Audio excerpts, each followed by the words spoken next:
Good day, students. You're welcome to another study session, which is study session 6 of NSA 301.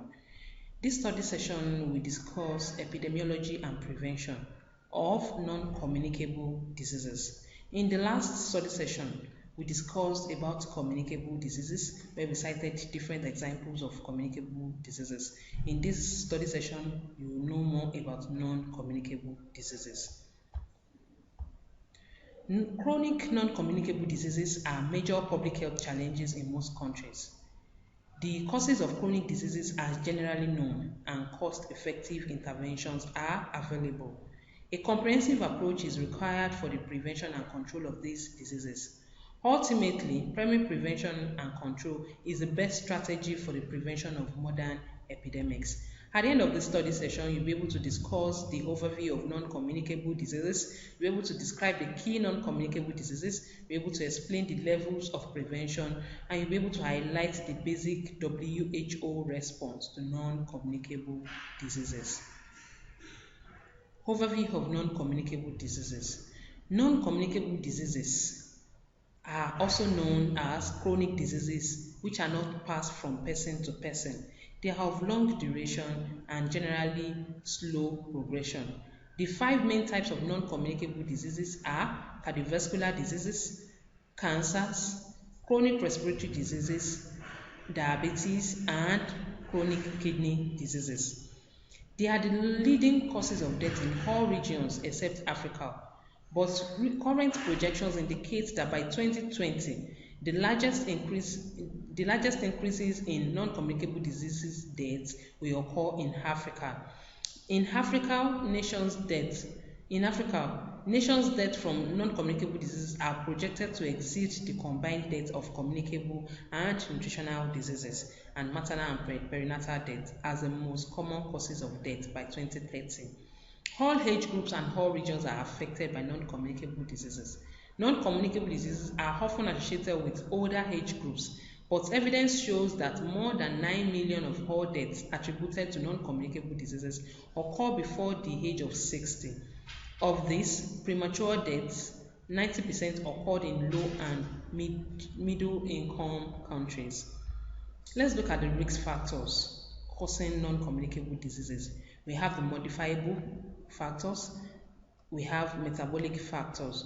Among the modifiable behavioral risk factors, we have the tobacco use, physical inactivity, unhealthy diet, the harmful use of alcohol increases the risk of or cause most non-communicable diseases. Among the metabolic or physiologic risk factors, we have raised blood pressure, we have overweight or obesity, hyperglycemia, which is high blood glucose levels, and hyperlipidemia, which is high level of fat in the blood. What are the socio-economic impacts of non-communicable diseases? Non-communicable diseases threaten progress towards Millennium Development Goals. Poverty is closely linked with non-communicable diseases. The rapid rise in non-communicable diseases is predicted to impede poverty reduction initiatives in low-income countries, particularly by forcing up household costs associated with healthcare. Vulnerable and socially disadvantaged people get sicker and die sooner than people of higher social positions, especially because they are at greater risk of being exposed to harmful products such as tobacco or unhealthy food and have limited access to health services. In low-resource settings, healthcare costs for cardiovascular diseases, cancers, diabetes, or chronic lung diseases can quickly drain household resources, driving families into poverty. The exorbitant cost of non-communicable diseases, including often lengthy and expensive treatment and loss of breadwinners, are forcing millions of people into poverty annually, stifling development. Let's look at the levels of prevention. There are 4 levels of prevention corresponding to different phases in the development of diseases. We have the primordial, we have the primary, we have the secondary, we have the tertiary, and each of these levels target factors or conditions which have an established role in causing diseases. Approaches to prevention overlap and merge, yet all levels are important and complementary. Primordial and primary prevention contribute most to the health whole population, while secondary and tertiary prevention are generally focused on people who already have signs of diseases. Looking at the WHO response, that is the World Health Organization response, WHO is responding with measures that lessen the risk factors that are associated with non-communicable diseases. Implementation by countries of the anti-tobacco measures laid out in the WHO Framework Convention on Tobacco Control can greatly reduce public exposure to tobacco. The WHO Global Strategy on Diet, Physical Activity and Health aims to promote and protect health by enabling communities to reduce disease and death rates related to unhealthy diet and physical inactivity.